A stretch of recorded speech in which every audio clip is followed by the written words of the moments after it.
sabbatical day number 17, I'm thinking. I've had a long drive. It's hot. I'm heading west. So I crossed from New Mexico,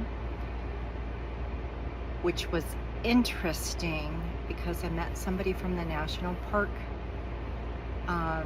Service, and he was a culture curator or something at the place that I stayed last night in Mimbres, outside of Silver City. You know, it's a little bit hot because I'm in the desert.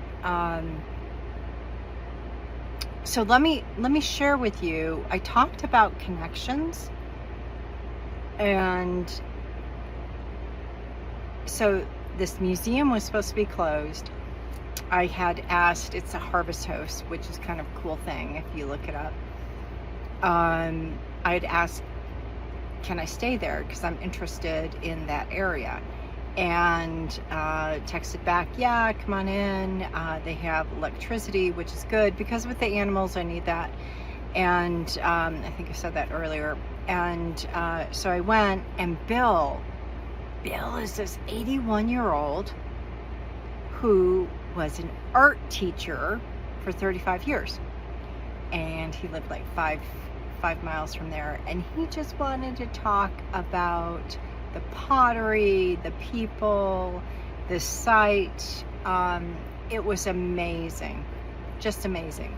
So anyhow, I'm out there, and this guy comes in, and National Park Service, he comes in, the van, government van, comes in, and I introduce myself. I'm like, I'm the gal with the RV, whatever.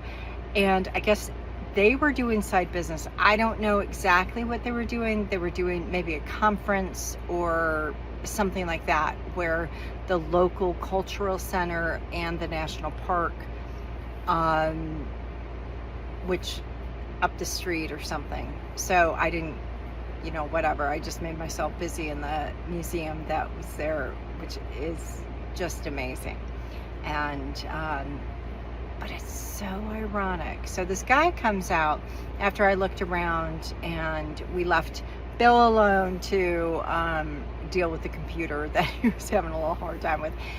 And I went back, made sure that the animals were okay, the AC was working. I mean, just all that stuff that I worry about.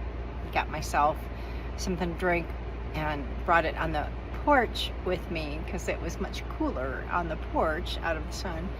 And I started talking to this guy, Mark. Mark is a PhD from, I'm thinking UT El Paso, I'm thinking. However, he did some amazing work in Fiji, and now he works as a liaison with Native Americans. Just interesting as heck. And then I said, hey, have you heard of Fran? Fran was this amazing, or is this amazing person, but she was an amazing person with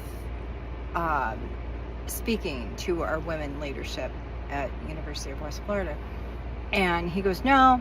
And then we started Googling her, and I said, you have to know her, because of course the cat had to be in here. You have to look at her up. She was the first director for the national parks under Bush. And so we did, and he goes, wow, that's really interesting.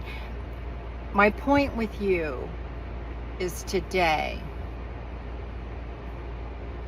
people that you meet, when you meet them, especially when you meet them as your authentic self and do a connection, you never know where that's going to lead.